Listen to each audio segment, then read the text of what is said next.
Let's jump into your business and what you're doing here. I mean, you've started up your restaurants. You got 2 restaurants going now. And just to kind of backtrack to what you're saying your parents were doing, they're also involved in the catering business. Have you always had a passion to get into the restaurant business? Is this your first venture into that? I've always had a passion for food, I think. Love-hate relationship, I think. Yeah, I mean, I grew up, when I was like 12 or 13, I started working. And yeah, my dad, when I was growing up, he worked at a Mexican restaurant called Casa Maria. And my uncle had restaurants and catering. So we'd always work for my uncle's companies. So yeah, I worked in hotels and restaurants until when I was 16, I got a driver's license and started working in an architecture firm, but I still did part-time work in that. Listen, restaurants weren't always necessarily the dream, and I think that they're only one part of the dream, and there's other things that I want to do. But I wanted to have an anchor here, and I wanted to have an excuse to be here and really set this up as one of my bases. And I also love Mexican food, and I love Mediterranean food and Turkish food. Or you're just sick of it? Like, okay, you know what? There's no quality. Well, I'm not gonna throw shade, but yeah, I just wanted to have good food nearby and have a place that was fun.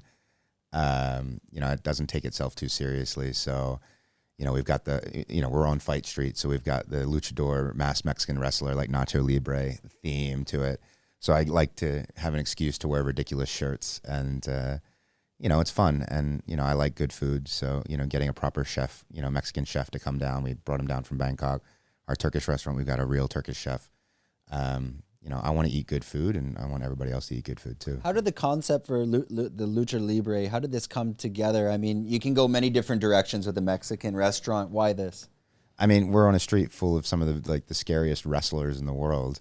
I wanted to, I think a lot of my friends that fight MMA, a lot of the UFC and 1FC guys that you hang out with, they all grew up with WWE and wrestling.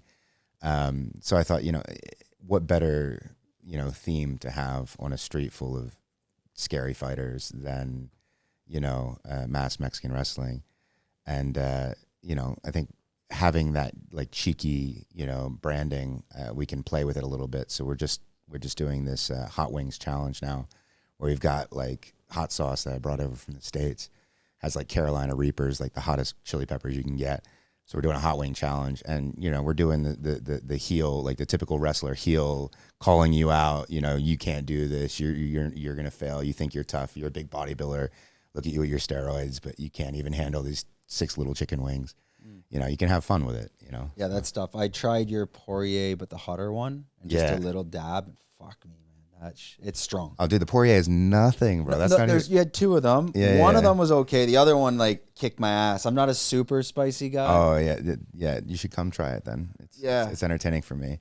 Yeah, we enjoy watching people cry. Did you watch the show Hot Ones? Oh, it's an amazing show. Great. He does such a good job. Okay, so I have no one steal this idea. I told Joey, this is my idea.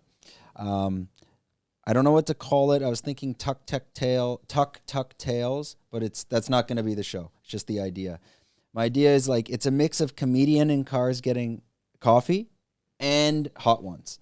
So what I do is similar to a podcast, but there'll be 20 or 30-minute episodes. I pick you up in a tuk-tuk, but we're going to like a Somtam restaurant or a super spicy restaurant.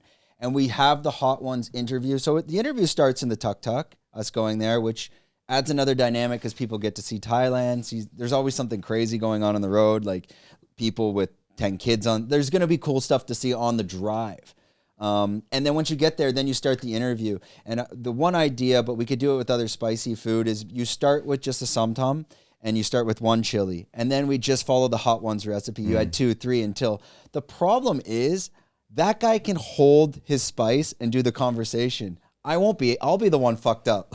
I think that's still entertaining for everyone, though, seeing you cry on your own podcast. I thought what do you think of that? It's not a bad idea. I'll sign up for that. Yeah, right? Would you do it? 100%, man. See, maybe, and the idea is we come and film it at different restaurants all around Thailand. Now, obviously, I'm not going to take a tuk-tuk to the soy, but maybe I drive my car and then I take it from around someone there. I pick them up in the tuk-tuk. We come to the restaurant. We do the interview. And again, this is It's just a YouTube video that's going to be less than 25, like hot ones, about that length. And we just do the interviews eating this spicy stuff and try to get through it. I think it adds that whole other dynamic. I think you also, when you introduce the spicy food, or you introduce the aspect of being in a tuk-tuk with wild things happening around you, people let their guard down a little bit more. And, you know, the spice distracts you from you get out of your own head, I think. So, you know, you can't be politically correct. It slips away. Your brain is too focused on holding it together and not crying and not having snot drip out your nose. So you lose the filter a little bit, maybe. I'll let you know. Maybe you can be our first guest on that episode. I'm dead serious, like ready to start filming. I got to talk to these guys. I'm not an over planner for content. Some people over plan. I believe in just do it and get better. I'm very comfortable crying on camera, and you can see stuff. See, I'm going to be the one messed up. Maybe we'll do the first one at your restaurant there. Oh, if you want to do the hot wings challenge, you're more than welcome. I would love to see that. Well, that's the thing. Like, the spicy food doesn't need to be Thai. It just needs to be Thailand. I want to see you suffer, mate. That's this. I know. After this podcast, you want to kick my ass now. Okay, we usually try to keep this under an hour. Especially with, I used to do like 2.5 hours, and this was pre Instagram Reels and TikTok. But over the past 2 years, because Reels aren't that old, everyone's attention spans dropped down. So I feel like we're watching the YouTube algorithm. Like, we have to reduce the podcast shorter and shorter. They usually go no more than an hour. Mentally, I try to aim for 30 minutes, but it's very hard on a podcast for 30 minutes because it's so raw. With this episode, there's a lot of editing that can be done to clean it up.